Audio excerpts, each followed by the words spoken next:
Salut et bienvenue sur la chaîne de la Zig Family.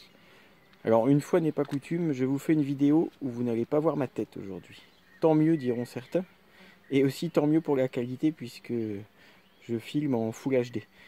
Alors petite vidéo imprévue suite à tous vos commentaires sur la dernière, le tuto 11 consacré au lavage. Vous êtes nombreux à avoir remarqué les bavettes qui étaient sur mon camping-car, dont effectivement une majorité de camping-car n'est pas équipée d'origine.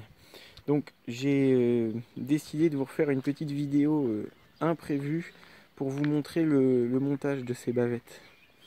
Alors je tiens à vous dire que ces bavettes ne sont pas de mon fait. Elles étaient déjà présentes, elles sont là même depuis l'origine du camping-car. Le premier propriétaire était quelqu'un de très méticuleux et avait fait faire ces bavettes sur mesure, ce qui doit y être aussi pour beaucoup dans la préservation du châssis. Alors on va s'approcher et on va aller voir ensemble. À l'avant, ils se sont repris en fait. Il y a une petite patte en acier. Voilà, ça a été blacksonné en plus depuis, qui s'est reprise sur le longeron. Ça fait un peu dégueulasse là, comme ça, mais le dessous n'a pas été lavé pour l'occasion justement. Enfin, on voit que sous la saleté c'est nickel. Donc après c'est une bavette de caoutchouc toute simple, qui a été découpée avec un renfort ici pour l'alourdir en fait, et pour pas qu'elle batte trop et qu'avec la vitesse elle remonte complètement.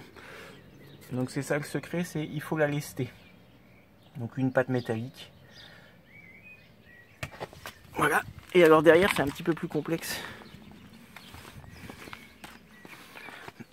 puisqu'il y a une structure voilà, qui a été fabriquée en tube d'acier, reprise en bout de longeron là sur la ferrure. Ça c'est d'origine, c'est ce qui maintient les lames,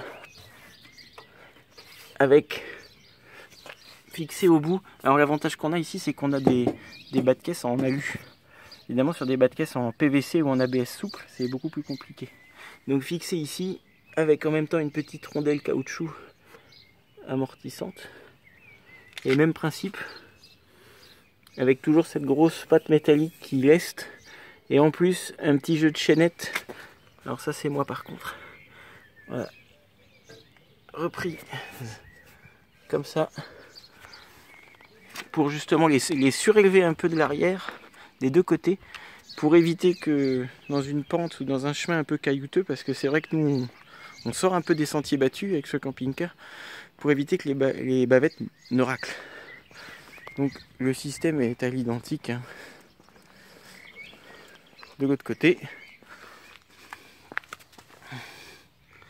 voilà, avec le petit ressort et la petite chaînette, et exactement le même principe de fixation.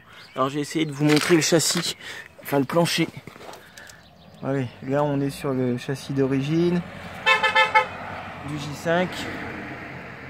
Je sais pas, on m'a klaxonné, salut, ouais. Donc vous voyez, il a été blacksonné le noir, le contreplaqué, ça n'a pas été refait depuis.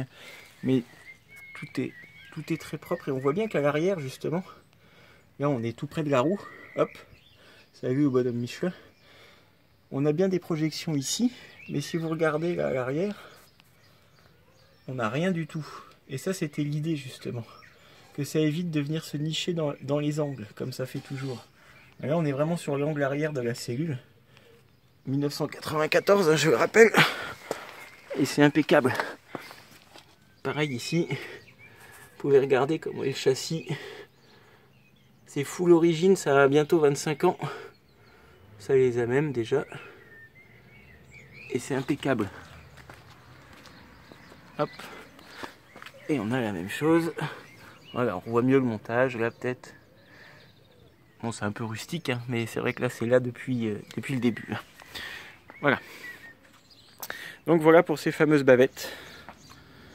Et si vous avez besoin de conseils, bah c'est tout simple, c'est tout bête, mais ça peut rapporter gros comme on dit. Allez, à bientôt pour une nouvelle vidéo et abonnez-vous si ce n'est pas encore fait. Bye bye.